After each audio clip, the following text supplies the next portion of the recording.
Umabot na sa 20 ang patay habang nasa 37 ang sugatan. Matapos diyanigin ng magnitude 6.9 na lindol ang Northern Cebu kagabi.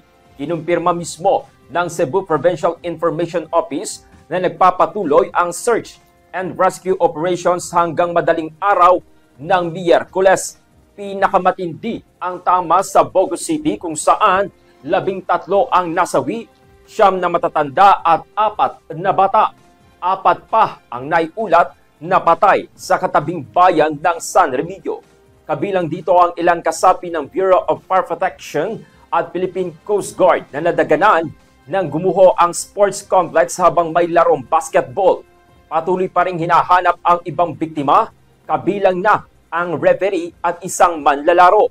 Isang kilalang fast food chain naman ang nagtamo ng matinding pinsala at halos magiba sa lakas ng lindol.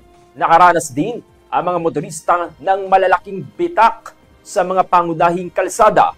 Nagtamo rin po ng pinsala ang ilang gusali at tulay. 4 na gusali ang gumuho. 3 government buildings ang nasira at 6 na tulay kasama ang isang kalsada ang hindi madaanan. Ay naman sa PBOX, inaasahan pa ang aftershocks at posibleng minor sea level disturbance.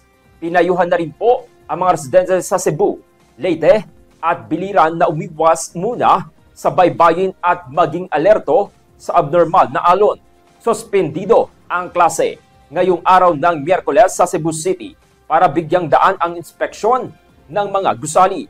Samantala, nagkaproblema rin sa kuryente at komunikasyon sa malaking bahagi ng Eastern Visayas, kabilang na ang Daan Bantayan, San Remigio at Bogo City.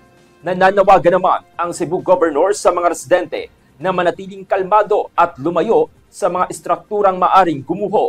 Habang nagpapatuloy pa ang pagresponde ng otoridad, nananatiling naka-alerto rin ang Philippine Coast Guard para sa search and rescue operations. Good morning.